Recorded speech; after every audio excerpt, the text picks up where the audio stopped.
Hello everyone, welcome back to another video. और इस video में हम बात करने वाले हैं CCRM की वैकेंसी के बारे में।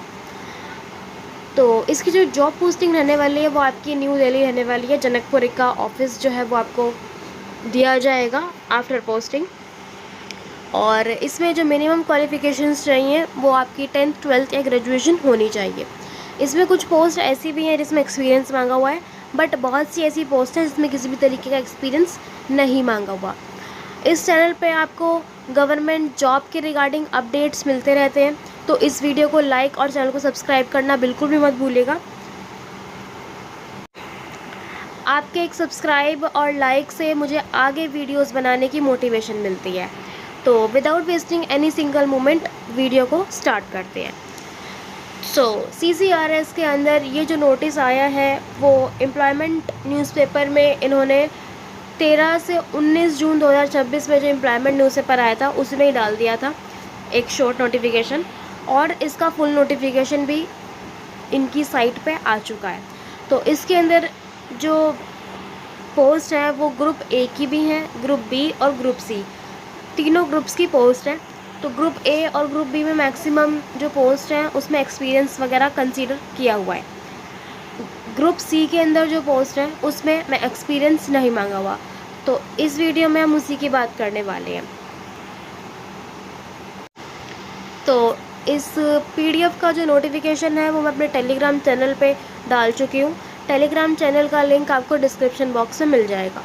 और इसको अप्लाई करने के लिए इसका जो एप्लीकेशन होगा वो पूरे तरीके से आप ऑनलाइन अप्लाई कर सकते हैं अपने घर बैठे। तो अब डिस्कस कर लेते हैं वो कौन सी पोस्ट है जिसमें किसी भी तरीके का एक्सपीरियंस नहीं मांगा हुआ और उसकी मिनिमम क्वालिफिकेशंस है। तो फ्रेंड्स, ये जो ऑनलाइन एप्लीकेशन स्टार्ट हुए हैं वो 1 जुलाई से स्टार्ट हो चुके हैं, और इसकी जो लास्ट डेट रहने वाली है वो 31 जुलाई रहने वाली है।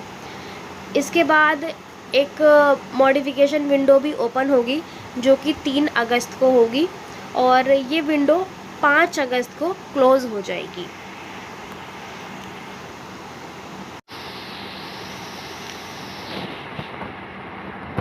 और आप देख सकते हैं ये जो नोटिफिकेशन है वो बिल्कुल ऑथेंटिक नोटिफिकेशन है, और ये जो CCRUM है वो मिनिस्ट्री ऑफ आयुष के अंदर आता है, इसीलिए आप उस वेबसाइट पे भी इस नोटिफिकेशन को चेक कर सकते हैं।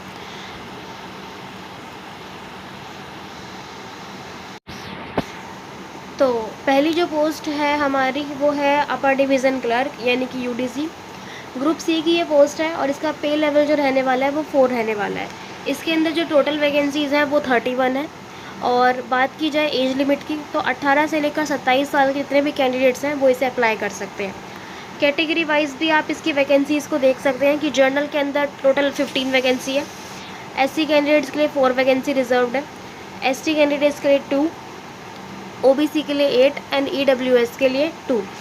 इसकी जो असेंशियल क्वालिफिकेशन है वो बैचलर्स डिग्री मांगी हुई है। बाकी डिज़ायरेबल क्वालिफिकेशन के अंदर इसमें नॉलेज ऑफ कंप्यूटर मांगा हुआ है। हालांकि जो असेंशियल क्वालिफिकेशन होती है वो आपकी फुलफ़िल करनी चाहिए कंडीशंस। अगली जो पोस्ट है वो है हमारी लोअर डिवीज़न क्लर्क की।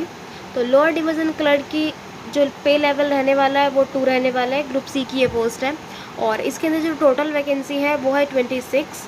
और एज लिमिट की बात की जाए तो 18 से 27 है पिछले वाले की तरह। और एक बात और लास्ट इस वाले में मैं बताना भूल गई, वो ये है कि अगर आप किसी रिजर्वेशन कैटेगरी से बिलोंग करते हो, रिजर्व कैटेगरी से, SC ST OBC EWS, तो उस अकॉर्डिंग आपको पूरा रिजर्वेशन दिया जाएगा। अब बात करते हैं LDC पोस्ट के लिए असेंशियल क्वालिफिकेशन की। तो इसके अंदर मात्र 12th पास मांगा हुआ है, और इसी के साथ साथ आपकी टाइपिंग स्पीड होनी चाहिए इंग्लिश में 35 वर्ड पर मिनट और हिंदी में 30 वर्ड पर मिनट। और डिज़ायरेबल क्वालिफिकेशन में इसमें भी सेम नॉलेज ऑफ कंप्यूटर मांगा हुआ है। सिर्फ और सिर्फ अगर आपके पास बैचलर्स डिग्री है या फिर 12th पास है तो आप इजीली इन दोनों पोस्ट को अप्लाई कर सकते हो। क्योंकि इन दोनों पोस्ट के अंदर किसी भी तरीके का एक्सपीरियंस नहीं मांगा हुआ है। अगली अब पोस्ट की बात करते हैं। तो अगली जो पोस्ट है वो है स्टेनोग्राफर ग्रेड 3। ये जो पोस्ट है ये उन कैंडिडेट्स के लिए जाएगी जिन्होंने शॉर्ट हैंड की हुई है, स्टेनो की हुई है, क्योंकि स्टेनो एक अलग से कोडिंग लैंग्वेज होती है और इसके अलग से ही वैकेंसी आती है। तो ये जो पोस्ट है वो उन्हीं कैंडिडेट्स के लिए है। तो स्टेनोग्राफर की टोटल 7 वैकेंसीज़ हैं और एज लिमिट जो है वो उसमें 18 से 28 साल है। और असेंशियल क्वालिफ़िकेशन में इसमें मैट्रिक मांगी हुई है और इसी के साथ ही साथ आपको 80 वर्ड पर मिनट की शॉर्ट हैंड की स्पीड होनी चाहिए और इसमें 40 वर्ड पर मिनट का आपकी टाइपिंग होनी चाहिए। साथ ही में इन्होंने working knowledge of handling computer, यानी कि कंप्यूटर चलाना एक तरीके से आपको आना चाहिए। और डिज़ायरेबल क्वालिफ़िकेशन में इन्होंने बैचलर्स डिग्री मांगी हुई है। तो अगर आप शॉर्ट हैंड जानते हैं, आपने स्टेनोग्राफी की हुई है, तो ये इस पोस्ट को भी आप फिल कर सकते हैं। अगली जो पोस्ट हमारी रहने वाली है वो है मल्टीटास्किंग स्टाफ की, MTS लेवल 1 की इसकी सैलरी होगी और इसके अंदर जो टोटल वैकेंसीज़ हैं वो 43 हैं। और इसकी बात की जाए एज की, तो इसमें 18 से लेकर 25 साल के जितने भी कैंडिडेट्स हैं वो अप्लाई कर सकते हैं। और अगर आप किसी रिजर्व कैटेगरी से बिलोंग करते हैं तो आपको इसमें पूरा रिजर्वेशन मिल दिया जाएगा। असेंशियल क्वालिफ़िकेशन की बात करी जाए तो उसमें मैट्रिकुलेशन यानी कि 10th पास मांगा हुआ है बस। तो इन सारी पोस्ट की जितनी भी जानकारी मैंने आपको दी है, आई होप वो आपको समझ में आ रही होंगी। अब बात कर लेते हैं इसका एग्ज़ाम कैसे होगा और किस तरीके से इसे अप्लाई करना है हमको। तो नोटिफिकेशन में आगे बढ़ते हैं। तो आप देख सकते हैं कि इसमें स्टेनोग्राफर स्किल टेस्ट के बारे में बताया हुआ है कि टोटल जैसे कि इसके अंदर वैकेंसीज़ जो हैं वो 7 हैं। तो ये लोग क्या करेंगे, CBT एग्ज़ाम में से टॉप 70 कैंडिडेट्स को चूज़ करेंगे, यानी कि एक पोस्ट पे 10 बच्चों को बुलाएंगे और उसमें फिर उनका स्किल टेस्ट कराएंगे। स्किल टेस्ट में जिस तरीके से आपको टाइम दिया जाता है, जैसे कि अगर आपने हिंदी शॉर्ट हैंड की हुई है तो आपको 65 मिनट्स मिलेंगे। एंड अगर आपने इंग्लिश शॉर्ट हैंड की हुई है तो आपको 50 मिनट्स का टाइम दिया जाएगा। साथ ही में अगर आप PWD कैटेगरी से बिलोंग करते हो तो उसमें आपको एक्स्ट्रा टाइम दिया जाता है। और ये जो स्किल टेस्ट होगा वो क्वालिफाइंग इन नेचर होगा कि जो मेरिट बनेगी वो आपकी CBT के एग्ज़ाम्स पे ही बनेगी। फिर उसके बाद इन्होंने स्टेनो के लिए फुल मिस्टेक और हाफ मिस्टेक के बारे में बताया हुआ है कि किस तरीके से ये लोग कंसीडर कर रहे हैं। अब बात की जाए UDC के लिए, तो UDC के अंदर आपका सेम उसी के तरीके से Tier 1 में CBT एग्ज़ाम होगा और LDC में भी। LDC के लिए इन्होंने स्पेशली मेंशन किया हुआ है इंग्लिश में जो टाइपिंग स्पीड चाहिए वो 35 चाहिए और हिंदी में 30 होनी चाहिए। इन्होंने इसमें की डिप्रेशन के बारे में बताया हुआ है कि इंग्लिश के अंदर 10,500 की डिप्रेशन होनी चाहिए और हिंदी के अंदर 9,000 की डिप्रेशन होने चाहिए।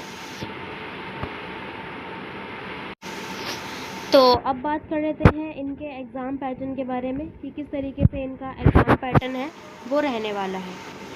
तो सबसे पहले UDC की पोस्ट का देखते हैं। UDC पोस्ट के लिए general English, journal intelligence, numeric ability and reasoning, इसमें से टोटल आपके 70 क्वेश्चन आएंगे और GK के आपके 20 क्वेश्चन आएंगे। और working knowledge of IT and computing, यानी कि आपका कंप्यूटर से 10 क्वेश्चन आएंगे। टोटल आपका जो एग्ज़ाम होगा वो 100 मार्क्स का होगा। सेम यही पैटर्न है LDC का भी।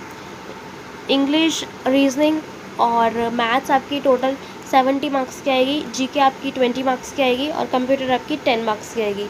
इस तरीके से आपका 100 मार्क्स का ये एग्ज़ाम होगा। MTS का भी देख लेते हैं। MTS के अंदर जिस तरीके से इसमें स्पेशली मेंशन कर रखा है, as per staff selection commission MTS grade examination syllabus, यानी कि जिस तरीके से SSC का सिलेबस होता है MTS के लिए वही सिलेबस इसमें दिया जाएगा। और सेपरेट GK का अलग से इन्होंने मेंशन किया हुआ है।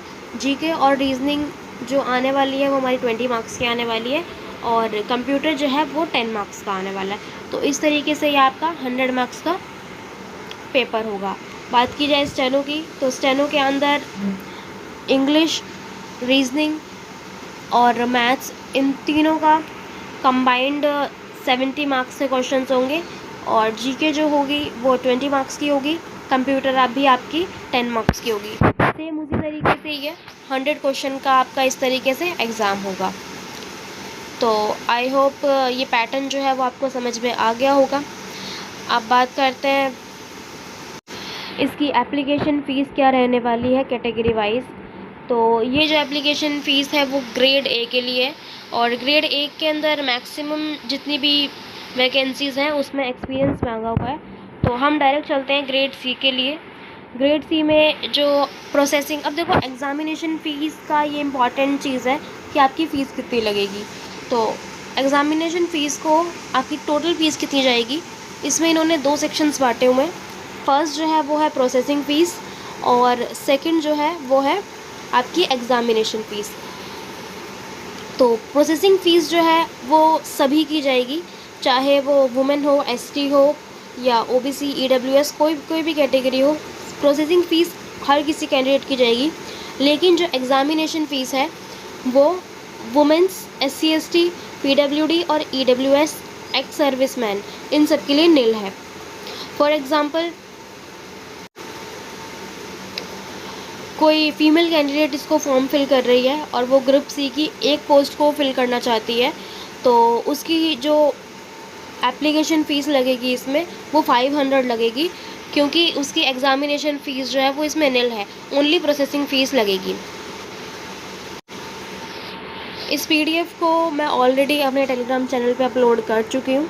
टेलीग्राम चैनल का लिंक आपको वीडियो के डिस्क्रिप्शन में मिल जाएगा। और इस फ़ीस को पे करने का जो मीडियम है वो ऑनलाइन ही रहने वाला है। अब बात कर लेते हैं कि एग्ज़ामिनेशन सेंटर, इसके सेंटर्स जो है वो कहाँ कहाँ पड़ने वाले हैं। तो इसके जो एग्ज़ाम सेंटर हैं वो सिर्फ़ और सिर्फ जो आपको बोल्ड में मेंशन हो रखे हैं नोटिफिकेशन में कि दिल्ली, न्यू दिल्ली, कोलकाता, चेन्नई, मुंबई, हैदराबाद एंड गुवाहाटी, इन्हीं जगहों पे इनके सेंटर्स हैं और उसी में ही आपके एग्ज़ाम्स जो हैं वो शेड्यूल होंगे। तो इसमें ये एक बेनिफिट रहता है, जो ऑलरेडी दिल्ली से होता है तो उसे कहीं भी अप डाउन करने की ज़रूरत नहीं होती। इसमें जो आउट ऑफ स्टेट के जितने भी कैंडिडेट्स हैं उन्हें अप डाउन करने में थोड़ी दिक्कत हो सकती है। अब बात कर लेते हैं इसका हाउ टू अप्लाई करने के लिए इन्होंने स्पेशली वेबसाइट दे रखी है अपनी, और इस वेबसाइट को मैं अपने डिस्क्रिप्शन बॉक्स में भी मेंशन कर दूंगी, वहाँ से आप इसे चेक कर सकते हैं। इस वेबसाइट में जाके आपको रजिस्ट्रेशन करना होगा और फिर उसके बाद अपनी डिटेल्स फिल करनी होंगी। तो आई होप ये जो वीडियो है वो आपके लिए बेनिफिशियल रहा हो, और फिर भी आपके इस वीडियो के रिगार्डिंग किसी भी तरीके के डाउट्स होते हैं तो आप कमेंट सेशन में पूछ सकते हैं। और वीडियो पसंद आया हो तो वीडियो को लाइक और चैनल को सब्सक्राइब करना बिल्कुल भी मत भूलिएगा, क्योंकि हम लोग डेली गवर्नमेंट जॉब्स की अपडेट्स लाते रहते हैं। तो अब मिलते हैं आपके साथ एक नई वैकेंसी के साथ। Bye bye and take care.